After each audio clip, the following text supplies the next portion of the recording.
Hello and happy Friday. Thanks for joining us. I'm Mackailyn Johnson. Here are the stories we're following this afternoon. Now at noon, new booster shots to fight the COVID Omicron variant are on the way. The details in 2 minutes. President Biden warns of what he says is a threat to American democracy. I'm Natalie Brand with details of his fiery speech in Philadelphia, plus the GOP response. And it's a big game day weekend on the Hill as the Hogs gear up to take on Cincinnati. We have everything you need to make sure you're game ready for starting at 12:22. But first, let's check in with meteorologist Scott Covert. Scott, it's a big weekend. Not only is it Friday, Labor Day weekend, and as we just said, there's a big game happening tomorrow. What can we expect? Big game happening tomorrow. Big high school football games happening tonight. And we've got a lot to talk about in your weather forecast. Here's what we're tracking here this afternoon. You'll notice we do continue to find some rain, even occasionally some rumbles of thunder moving through. But in Little Rock and Sherwood, Saline County, the rain has come to an end, at least for now. But in Cabot and Beebe, you're still continuing to find some scattered showers. And in parts of Jackson County, some more heavy rainfall. That continues to be the case moving into Washita County near Camden, Princeton, Fordyce, also seeing some of those rain showers. We're going to see that chance start to fall off this afternoon, but it doesn't go to zero. In fact, it's going to go back up overnight tonight. We'll take a look at that forecast as well as the latest on your Labor Day. I'm tracking the potential for some heavy rain and some thunderstorms tonight. I want to take a look at that here coming right up. Thanks, Scott. Late last night, the CDC put the final stamp of approval on a new updated booster shot program for America.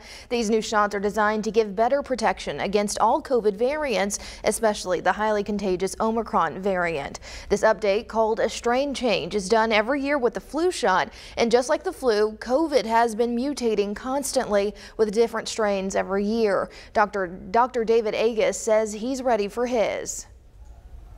I will get mine next week when they're out, and I think all of us need better protection. Most people in America are more than 6 months out from the last booster, which means their immunity has waned, and we need really high immunity for these new variants. They're recommended for everyone age 12 and up, even if you've already gotten other boosters. You just need to be 2 months out from your last shot. New Omicron COVID vaccines are available at some Arkansas medical centers and pharmacies right now. And updated boosters arrived just as COVID-19 levels in Arkansas are starting to rise again, very gradually at the moment. What you're seeing here is on this chart is a summer wave followed by continued high transmission as we head into the fall. It's the exact same thing we saw in 2020 and 2021, now happening for the third year in a row. However, COVID-19 hospitalizations have gone down in much of the state, except for those counties in the red you see in the eastern part of the state. Severe cases are too high there, so everyone in the red counties are asked to wear a mask in public.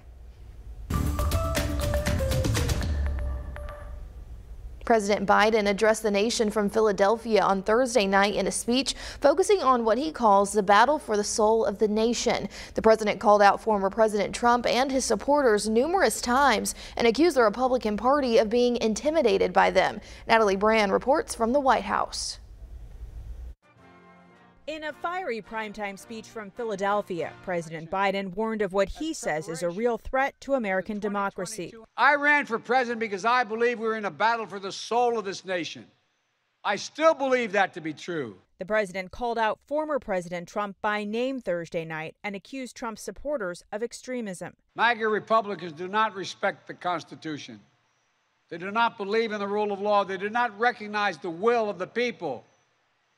They refuse to accept the results of a free election. While President Biden said not all Republicans fall into this category, GOP leaders called the president's remarks divisive. House Minority Leader Kevin McCarthy, speaking from President Biden's hometown of Scranton earlier Thursday, also took aim at the president's handling of the economy. Fact, real income. What you take home after inflation and taxes is lower now than when Joe Biden took office. The dueling speeches in a key battleground state come a little more than 2 months from midterm elections, with Labor Day weekend kicking off the final sprint to November. Joe Biden is right. Democracy is on the ballot in November. As your president, I will defend our democracy with every fiber of my being, and I'm asking every American to join me. A new CBS News poll finds 72% of Americans believe democracy is under threat, a figure that has remained high since Trump supporters stormed the Capitol on January 6th. Topping the list of reasons why, influence of money in politics, and also the potential for political violence, which concerns most Americans across party lines. Natalie Brandt, CBS News, the White House.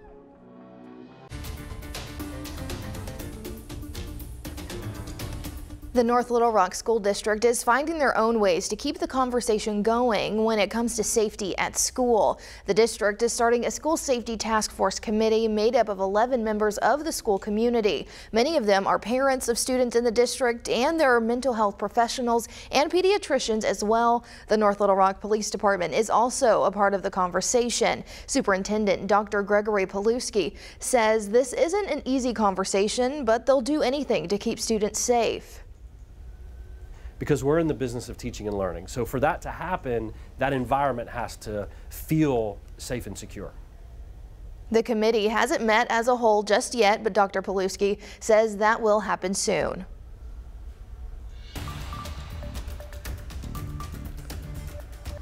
In our state, 1 in 5 Arkansans face food insecurity, and in the Little Rock School District, only certain students can get free and reduced meals starting in October. With that impending need making its way in, leaders in the capital city are working to keep Arkansas families fed. Since 2018, those with the city of Little Rock, the Central Arkansas Library System, Rock Region Metro, and the Be Mighty Meal program have come together to provide millions of free meals to families. The Be Mighty Little Rock Meal program helps get food to kids, teens, and their families. They've expanded their program to grab-and-go meals to kids and even adults, meals that they can pick up as well. Now, September is National Hunger Action Month, and these leaders and organizations hope they can continue to make a change throughout it. And while those who struggle to put food on their table think about hunger every year, we hope that in September we can enlist the support of thousands of other Arkansans. Since the program started in 2018, there have been more than 4 million meals served. And when it comes to those free school meals in the Little Rock School District that parents are worried about ending, families are encouraged to fill out an application to see if they qualify. You can find all this information we've talked about on thv11.com.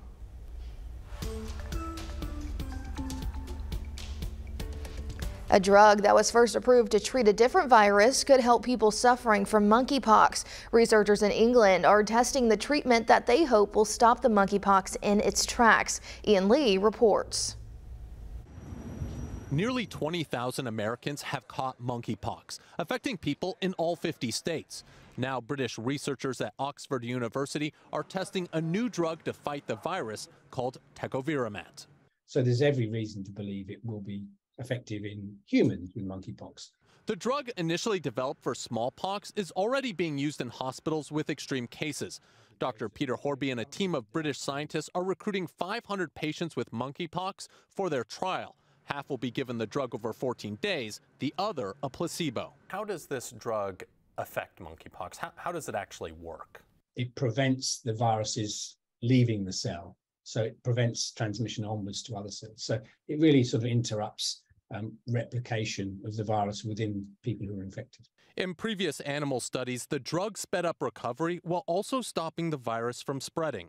Monkeypox was first isolated in monkeys, but rodents are the primary carriers. It causes a rash that can look like chickenpox. The virus spreads through close contact. Many infections have been among gay and bisexual men. Is this the kind of drug that could be a silver bullet to eradicating monkeypox?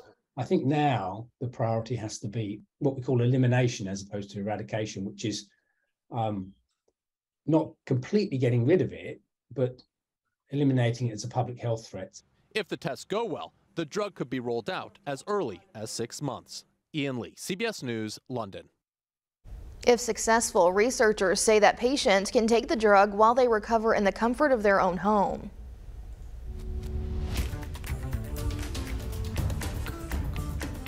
Today, about 1 in 4 flights are being delayed on departure, and about 3 to 4% of flights are being canceled. Close to a third of Americans plan to travel for the Labor Day holiday, according to AAA. And while the costs for the end of summer vacations are coming down, disruptions are still an issue, especially for those who plan on flying. And as summer travel season ends, off-duty airline pilots calling for better working conditions and benefits picketed at major airports across the country yesterday. Frustrated by a recent jump in flight delays and cancellations, the union representing pilots held what it called informational pickets at about a dozen airports. And some Labor Day travelers are choosing to drive instead of fly, taking advantage of the cheaper gas prices. Here in Arkansas, the average price for a gallon is around $3.32. That's 7 cents less compared to this day last week, but still 48 cents more compared to last year. Meanwhile, the national average a gallon is sitting around $3.83, something to keep in mind if you're traveling out of state this weekend. NASA is set to launch its Artemis rocket Saturday after scrubbing a launch earlier this week. The agency says they've changed fueling procedures to fix problems with engine chilling. Artemis could eventually take astronauts back to the moon. And Serena and Venus Williams held court again at the U.S. Open Thursday night, but lost their doubles match to a pair of Czech opponents. It is likely the end of Serena's doubles career as she evolves away from tennis. Together, the Williams sisters have won 14 major doubles titles. Serena, however, is still competing for the U.S. Open women's single title. With lots of reactions after the White House drew up plans to forgive millions in student loans, many people are looking at Paycheck Protection Program loans and how the two compare. We verify after the break. It's been a wet and gloomy day across the natural state. We've got rain chances continuing into the evening. We'll take a look at that forecast as well as what you can expect for that Labor Day weekend. There's a lot to talk about. We're back right after this.